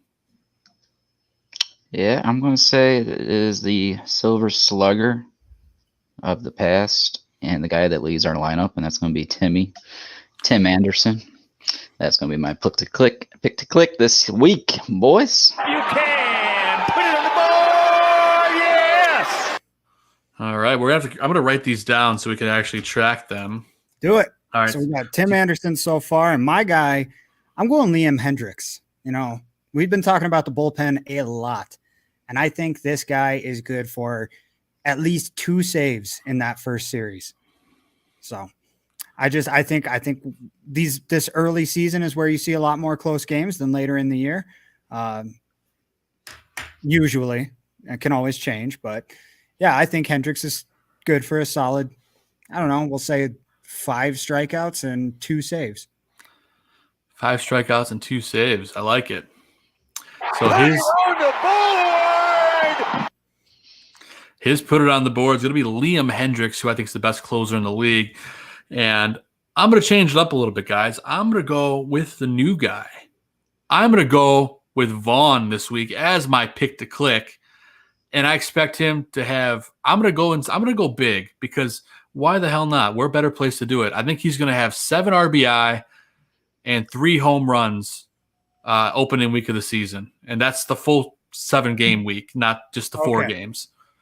So I'm not talking in 4 games, but I think he's going to have 7 RBI in the first week of the season. That's just crazy hot. I'm just feeling it. I'm going to go with it. So that's going to be, maybe it's going to be a yes. I don't know. We'll see. But that is my put it on the board player. My pick to click for the week. No drop. All right. That's fine. No, I'm sorry. I only got 2. We'll have to get more. I don't get one. That's not fair. All right. That's fine. You can have. If this night goes the way you want, that one's going to be replayed hundreds of times. Yeah, they're going to play that one back 100 times. That's for sure. Everyone's going to be like, "Wow, that was a horrible prediction." But no, I'm just taking it. I'm going to go for it. I like Vaughn this week. I didn't think we were getting to the bold predictions segment yet. It's not. I guess it is, but we'll get there. We're actually almost there. So that's our picks to click for the week. But guys, who's a guy to watch that you're excited to see in the first week of the season here? Zim, I'll let you lead off with this one. Who are you excited to see? I mean, obviously, I already mentioned Liam Hendriks. I'm ecstatic that we got the South Slido over here, so I can't wait to see it. No, in all reality, though, a guy I'm really, really excited to see this year is Carlos Rodon. With his up and down career so far. And I know he's not projected to be in this Angels series. He'll be pitching next Monday, probably while we're on the air. Probably. Hey, that's fine. I'll be watching it over here while you guys are interviewing somebody, I'm sure. But no, I'm excited to see what he does. If he's relaxed and loosened up a little bit, a lot of his issues were just he was tight. He was trying to point and aim the ball. He wasn't just letting it rip. And it seems like Katz has managed to, get him to do that, just to reach back and put the ball over the plate. So I'm excited to see what he can do. I love it, Zim. I love it. Gonzo, who are you excited to see this week? I got 2 people that I'm really interested in. Yohan Moncada is one that I'm really interested to see. Are we going to get the guy from last year, who COVID affected, or are we going to get the guy the year before that was hitting 300 and hit 20 plus bombs? That's a name of a player I want to see, especially switch hitting, going righty and lefty. Yeah. My second name, Dylan Cease in Game 4 in Sunday Night Baseball. He had a hot spring, and I'm expecting big things this year. I picked him up in my fantasy baseball team. Yes, you did. So let's see how that is going to go, and if he can have a really great year, and if he really steps up each innings, it'll be a big 4-0 rotation that can get us to where we need to be in October. I love it, brother. I do. Just a real quick tangent from that, and I'm sorry to cut you off, Joe, but I'll let you go right after this. Just a real quick tangent from there. I think that Cease and Rodon, for those people out there who do the fantasy, who do like DraftKings and stuff like that, I think they're going to be real cheap daily players that could pay off major dividends, especially early in the season. Matchup based, absolutely. I agree with you. So that was all I wanted to throw out there. Go ahead, Joe. No, that's a good call. I like that, Zim. And I was just going to say the guy I'm excited to watch this week is a guy who I thought was really scrappy in his first go around with the White Sox, and Adam Eaton. I'm just excited to see him play. I love the way he plays the game. He's kind of scrappy out there, and I'd like to see him get back on the horse and succeed here. So I'm just excited to see that this week. So though that's what we're excited about in this week's Put It on the Board segment. And we've got one more segment before we get to our final closing piece, which if you guys haven't been following us on Twitter or Facebook, we're going to be talking about our favorite ballpark dessert. So in the chat, let us know what your favorite ballpark dessert is, and we'll talk about that here in just a bit. But before we get there, we're doing a segment of the show that we're going to do every single week. We're going to have some bold predictions for the season, and then we're going to mention a chat question here. And it's a segment we like to call the Guaranteed Take of the Week.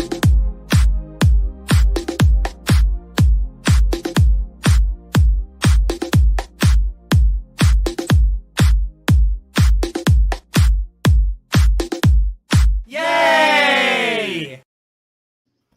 Yay! Here's our Guaranteed Take, guys. So for this week, we're going to do in Guaranteed Take. We're going to do, it's usually our hot topic conversation. We're going to do our bold predictions for the season. And we're talking bold, baby. We're talking bold like a black cup of coffee, piping hot in the morning. Gonzo, hit me with it, man. What is your bold prediction heading into the season? My very bold prediction is Nick Madrigal gets himself a Gold Glove. Wow. All right. I like that. Robert had one last year, so hopefully Madrigal and Timmy can keep everything in the infield all sweet and solid chemistry and no errors. So that is my bold prediction for Madrigal. It's bold. I love it. And I'm going to go second. I'll let Zim go last because I have a feeling you guys are going to want to react to mine. My bold prediction, and I'll stare in the camera for this one directly in with the crazy eyes. Ooh. My bold prediction for the 2021 season for the Chicago White Sox, Luis Robert will be the American League MVP with 35 home runs and 60 stolen bases. Wow. I'm going bold, baby. I'm going big. 60 stolen bags, 35 home runs, MVP of the American League. The only thing I'm upset about with that prediction is that he's not going to join the 40-40 club. Yeah, that would be extra bold. I didn't quite have enough balls to go there, but I still think 35-60 is pretty freaking good. I think 35-60 is absolutely doable for him, but I think 40-60 is also doable for him. Well, it's my prediction, not yours, Zim. I'm trying to egg you on to get you to push it, but no, I guess I'm not going to get you. You're not going to get me. I don't think he's got the extra 5 home runs because he likes to hit. I don't even know if he's going to hit 35, but I still feel like it's a possibility. 35 home runs, 60 stolen bags, American League MVP, crazy loco. So, all right, now you can go, Zim. All right. Mine is, as much as I believe yours, I think that mine's going to be just a little more out there. I'm going to say, all right, Jose Abreu wins the Triple Crown. Whoa! All right, beats out his own 2 teammates for the home run title and for the batting average title. We're going super bold on South Burbs Hitmen this week, folks. Tell us your thoughts in the chat because I already see one comment with the smiley face, like shocked eyes, like. I got a comment for you from a viewer. All right, what is it? 60 stolen bases, my ass. I think he can do it. The guy's fat. That guy is just he's a true 5-tool player. It's something we haven't seen in Chicago in a very long time, and it's exciting. Yeah, and again, the segment's called Bold Predictions. Like, I'm not gonna say like, oh yeah, Luis Robert's gonna steal 32 bases and hit 20 home runs. No. We're going big here. So Luis Robert, AL MVP, 35 homers, 60 stolen bags. That's what I'm going with. I was going to say Abreu is the home run champ. And I said, no, not bold enough. Triple Crown. That's right. We're going big and we're going home. Picking up a couple things from his buddy Timmy Anderson over there. Yeah, and our buddy Aldo Gandia, director extraordinaire and barroom master. Bold prediction, another Lucas Giolito no this year. I like that. But I like Zim that, Aldo. is pessimistic, and he said that's not a perfect game, though. Right. I would say that. You're learning. You're learning. We need bold. Well, I'm saying it took Mark Burley a no-hitter to warm up for his perfect game. I mean, hell, if Philip freaking Umber can throw a perfect game, there's no excuse for Lucas Giolito not to. That's true. Soon enough. And we got a question earlier in the chat that I wanted to address here because this is our guaranteed take bold predictions. PZ in the chat wanted to know, how many wins do you think Tony La Russa can get this team to? So I figured this would be a point in the show where we could accurately take that and each guess the amount of victories for the White Sox this year. Zim, I'm going to put you right on the spot. How many victories does the White Sox have this year? This is an 85-90 win team without Tony La Russa. If you put Tony La Russa, this is easily a 95-100 win team. I think 93 is the bare minimum for this team this year. All right, you're going 9. What you gonna pick? You gonna pick a number? 93 is my minimum. So am I writing down 93? 93 plus. That way I'm right. Cheating. It's Price is Right. It's as close as you get without going over, right? Yeah, so I misunderstood his question a little bit. He's saying on-field talent aside, how many extra wins do you think Tony gets this team? That's what I thought I saw. That's why I say 85-90 normally, but with Tony La Russa, I think a 93 win season is super, super manageable. Yeah, if you want to go bold, let's go bold. I'll bump it up to 96. Yeah, so we'll give a number for how many wins, and then we'll say how many we think we win because of La Russa. So you're saying 96. How many of those are from La Russa? I'd say 11 of those solely because of the manager. Okay, I like that. Gonzo? I'm going to go 92. I think missing Eloy's bat for 4 months this season is going to hurt early on. But yeah, talent aside, I mean, granted, if it's 92 wins, I'm still expecting them to win the division. So how many of those come from La Russa? I think they say only managers anywhere between 5 or 10 games. So I want to say 7. All right.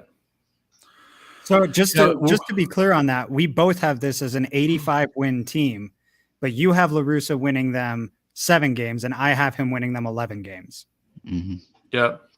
And to be clear, I mean, you see how important the manager is in games because you go back to the last season, right before the postseason, when we had a 4-game lead in the division, and Ricky blew 3 out of the 4 games in Cleveland due to the bullpen moves that he made, and then it was horrendous. Another 2 out of 3 in the last weekend versus the Cubs. So, and we lost by 1 game. So we went from 4 to 1. Below 1, just like that. And then we got swept in the playoffs. Yep. No, they won 1 game. Or you're right, they did win 1 game. It felt like a sweep. It was so bad. It sure did. Oh, yep. I like Travis's prediction. Complete game shutout from Dallas. How many? Yeah. How many Dallas? Oh, geez. All right. So where's your wins? Here's mine. Here's my wins. All right, you guys are gonna laugh at me, but I'm feeling it today. I got the Kool-Aid pumping through my veins. I'm gonna say this is a 99 win team, and I say out of those 99 wins, Tony La Russa wins us 12 games. I like it. I'm not gonna laugh because you didn't go over 100. If you said like 107 games, then I would have laughed. Yeah, I couldn't go over 100. And this segment wasn't even planned. We just took the question and we just kind of rolled with it. So, PZ, thank you for the great question. We really appreciate it. And let's keep on trucking, guys. So we've gotten through the guaranteed take, and now we're into the fun portion, the ballpark deliciousness. All right. So we got a bunch of great answers on social media all week long. What is your favorite ballpark dessert? And I actually got a great response from one of a close friends of mine, Mark Saratori, who actually showed a picture of the churro dog we were talking about last week. And just look how delicious that looks, guys. This is the post he had when he first went to the park, and I think he said Glendale, Arizona. Meet the churro dog, 810 calories of joy, a chocolate Long John sliced like a hot dog bun with a churro in the middle, topped with frozen yogurt, whipped cream, chocolate, and caramel sauce. I mean, doesn't that just look delicious, guys? There is no way that's only 810 calories. Yeah, I mean, maybe the healthy version of it was. So, and then Mark also answered this week's question saying that there used to be a brownie that they served down the left field line at the guaranteed rate field, no longer served. So his favorite currently is a lemon chill. So guys, everyone in the chat, please let us know, what is your favorite ballpark dessert? I know I saw one come through from Travis a little while ago. The apple pie nachos at Coors Field. And Travis, I need you to let me know where these are. I'm going to have to go hunt them down this summer and get me some of those, because that sounds phenomenal. Yeah, I mean, apple pie nachos, that just sounds like a heart attack waiting to happen. But, I mean, I want to eat it at a ball game. There's no doubt about it. So chat room, let us know, what are your favorite desserts at the ball game? You know, some of the answers we saw on social media all week. We got some great answers. Our great listener, Ron Ruppnow, says he loves the dessert cart when he gets passes to go to the private box at Sox Park. Barfly Tailgate Show, one of the co-hosts, Mike Schaefer, loves a frosty malt down at Wrigley Field. Chai 73 Girl, red, white, and blue ice in the summer, and a swirl waffle cone in the winter, aka April. It's interesting in the park, man. You just get a taste for something, and you just can't get away from it. We had a ton of people. Oh, what do we got here? Brittany, growing up at the ballpark, Coors Field, good old-fashioned funnel cake. Mm-hmm. I mean, who doesn't love a good funnel cake? Deep fried dough, covered in powdered sugar, probably whipped cream, little ice cream in there. I mean, everyone at the ballpark has got their arteries ready to explode. But guys, real quick, we got a couple more that came through over Twitter that I'm just going to finish reading off. Via Arena Z said Dippin' Dots for sure. Zim and I were talking about Dippin' Dots earlier. Yes. You can't go wrong with the Dippin' Dots, man. You get the little pouch, or you get the little cup that gets filled up. It's just classic. You can't beat it. Do you have a flavor that you go with? I usually go with the cookies and cream or the cookie dough. I like cookies, so that's what I usually go with. If they had a brownie flavor, I would be all over that. But to my knowledge, they don't. Yeah, back in the day, I used to work at a stand where I sold Dippin' Dots at the park.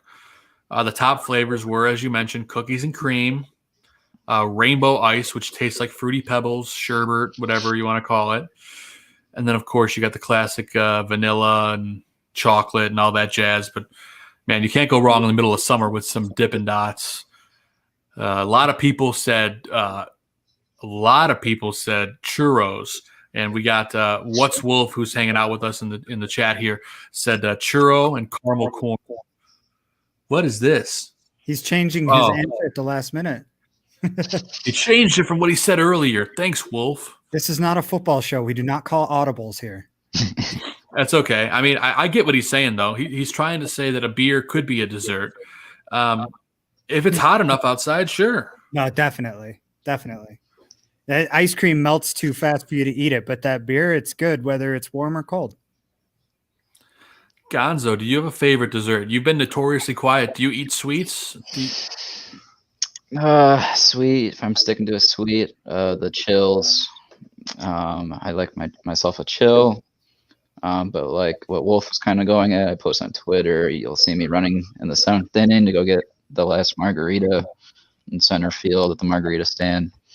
But when I was little, they don't have this anymore, which I'm very sad about. But my favorite dessert was staying up in the 300 section, and in the seventh inning, ironically again, they would come around with the Sunday cart, and I know Ron posted about it, but that was my all-time favorite thing, loading up on a Sunday to finish the game. There you go. Yeah, ice cream is another solid. If I had to pick, I'd say, I love the chocolate churro. obviously churro goodness, stuff with chocolate.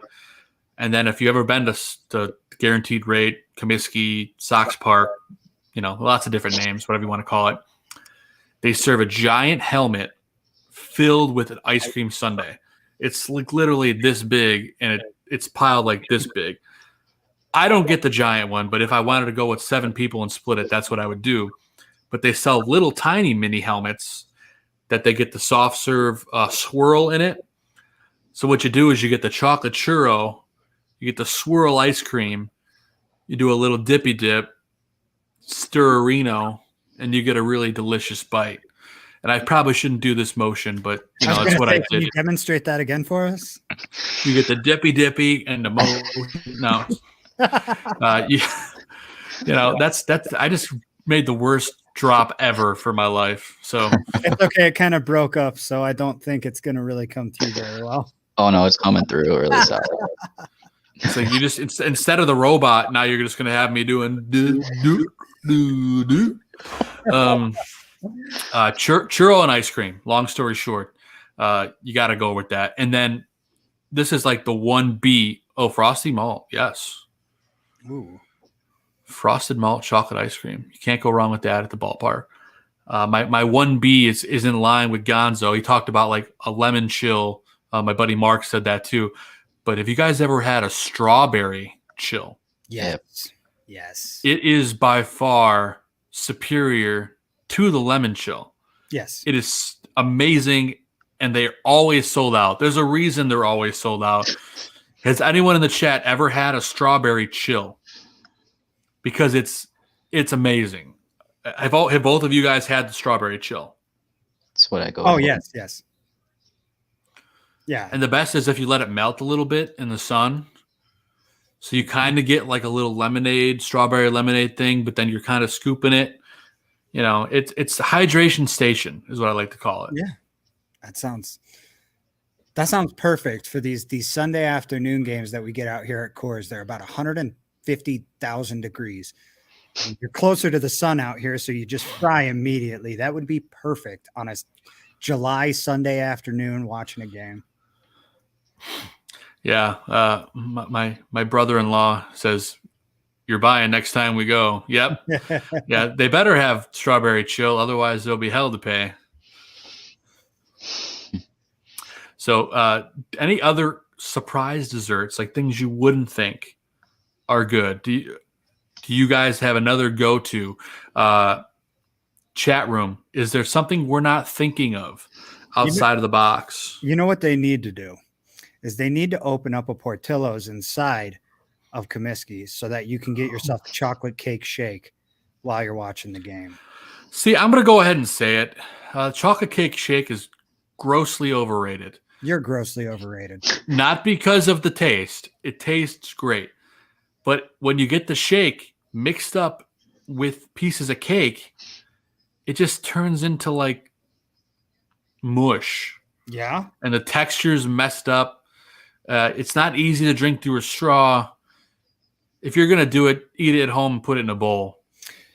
So the hack for that is to get one of those boba tea straws and drink it through that. I have no idea what that is. Oh, it's a straw that's about that big around. It's like the size of a quarter. Oh, yeah. Yeah. That tea with the little balls in the bottom. Yeah, you use a straw like that with it. It's perfect. Like a tapioca ball straw thing? Yep. Exactly. Yeah, I used to live in Chinatown. I should be ashamed I didn't know what that was. Come on, Joe. Gonzo, what brings joy to you at the ballpark? Because I feel like I left you out with this dessert thing. You don't look like a guy that enjoys like a giant chocolate shake. What's your, if it's not a dessert, what's the thing that turns you into crazy Gonzo besides alcohol? Damn it! I was about to say alcohol. Well, all right. If you could take if you're gonna go alcohol and you're gonna go the way I think you're going, you can say that alcohol in center. No, I mean, when you're talking about the chills freeze or letting them melt, I mean, I was about to say you might as well just go get, the margaritas or daiquiris are in center field. You have the vodka lemonades, a couple stands in left field around the ballpark. But yeah, I mean, I think last show I talked about the full bar where I like to sit in the 300 level, and And for desserts wise, I can't really think of anything out of the ordinary that they have still. I mean, you have those huge Sunday helmets that they just load now. I never even tried to go after one of those. Just way too much for to handle. But I think they had chocolate bacon for a while, but I think I don't know if that's a thing anymore. The savory sweet. I know they still have bacon on a stick, which is not a dessert, but it's still equally delicious. Yes. Yeah. I wonder if they're gonna have any like dessert beverages in that the local like breweries in that store that we were talking about.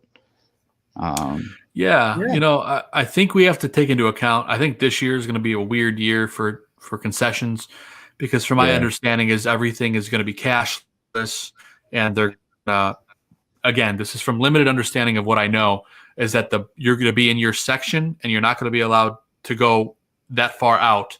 So you're going to be able to buy from stuff in like a certain chunk of the stadium. So you're kind of limited to what's there. I will say that was kind of the first thing I thought about when you mentioned the giant bowl of ice cream, the giant helmet ice cream. It's 7 people sharing one of those. I don't know if that's going to be happening a whole lot this year. Yeah. I don't think the giant ice cream bowl is going to be on the menu this season. They were saying maybe post-COVID. They were saying there's a lot of prepackaged stuff that you're going to be able to get only, and you have to stay your designated area. And you have to park in your designated area too. I'm not sure if you saw the parking little map that they had to go along with all the restrictions. I did not look at that. That's interesting. Yeah. But we're taking the Metro, so that's the best way to get to the ballpark. So that's right. Public trans, or you park, or if you have family in Bridgeport, you get a parking pass, something along those lines. There's always angles to work. There's some great establishments locally that have parking. Maury O'Malley's a little further down 35th Street. I know they have parking on site and great hot dogs and all that stuff. So we'll talk more about local eateries a little further maybe next week up to the home opener. But there's some great local restaurants over there offering tons of great stuff. We'll be talking about that stuff all season long. We'll be talking ballpark secrets, hacks. Maybe when I get to go to a COVID game, I can tell you guys what it's like. I'm working on it. Gonzo and I are working on it, and we'll be your fans in the stands, if you will, to throw it back to the days with my old buddy Greg Braggs Jr. But we're looking forward to bringing you all that content all year long. Opening day, guys, is 3 days away. A huge thank you to everyone for hanging out with us in the chat all night. I couldn't possibly name everyone's names. Just a few who've been recently here. What's Wolf, Brandon Stacy, PZ, our guy Ron Rupp now, Travis Dunaway. All you guys have been huge all night long. We appreciate the support. And again, thank you to everyone for tuning in. A huge thank you to Scott Merkin of MLB.com, White Sox beat writer. Couldn't quite get the audio camera working on his computer, but we got him on the phone, and that's all that matters. He was more than generous with his time. Scott is the pros pro. Check out his work on MLB.com, and make sure you head back here next week. I can't even think of what the day is. A week from today, it's an April date. I can't think of what it is off the top of my head, but we're working on a guest that will be announced in the near future. But I promise you we'll be talking a lot about opening week of the season. Hopefully the White Sox are undefeated at that point. Aldo reminded me next week is April 5th because I cannot do math in my brain. Thank you, Aldo, for that. And again, we're going to have a great show for you next week, recapping the first week of the season, getting you ready for week 2. Gonzo and Steven Zimmerman, appreciate you guys as always. Any last thoughts before we get out of here and hightail it into opening week? Yeah, no, I just want to say thank you to everyone in the chat. I know I saw Travis and Ron being thrown up there a lot, but everyone else, thank you for giving us all the support. Also, a couple other names of our network guys that have supported us on Twitter a lot lately has been Laro and Neil Stopchinski. Both guys are fantastic. Absolutely. Huge shout out to them and all the other great hosts that support everyone on this network. Steven Zimmerman, or did I cut you off, Gonzo, or was that your closing statement? No, yeah, I'm good. You're good to go? All right, Zim, what do you got to close us out and head into week number 1? Well, I wish I could be there with you guys. Unfortunately, the traveling just probably isn't going to happen this year between my life and the world. So we'll find a way. We'll be together in some way, whether it's in victory or actually at a game. So we'll be in victory, and that's right. We'll be together through victory, and then perhaps next week, since I'll be back on the drinking train, because for those of you who don't know out there, I gave up booze for Lent. So next week we could chug a beer together in victory. So, maybe we could shotgun beers on air or something crazy like that. Well, I'll tell you what, maybe we can all pick out some of our favorite crafts from around the area and shout out some of our favorite local breweries. Just an idea. We maybe don't have to. Look at that. Zim coming up with a segment on the spot. I like it. We'll pick a local beer we like. We'll chug. Well, depending on the alcohol content, we'll shotgun it, or we'll at least sip it. And we'll bring that to you next week. But anyway, Zim, is that your final thought for the week, my friend? And this ball game is over. That's right. Again, thank you everyone for hanging out with us on South Burbs Hitmen. Join us next week, same time, same place on the Barroom Network, 7:30 p.m. Central Time. We'll catch you guys next time. Go White Sox. Let's win some games. See you next week.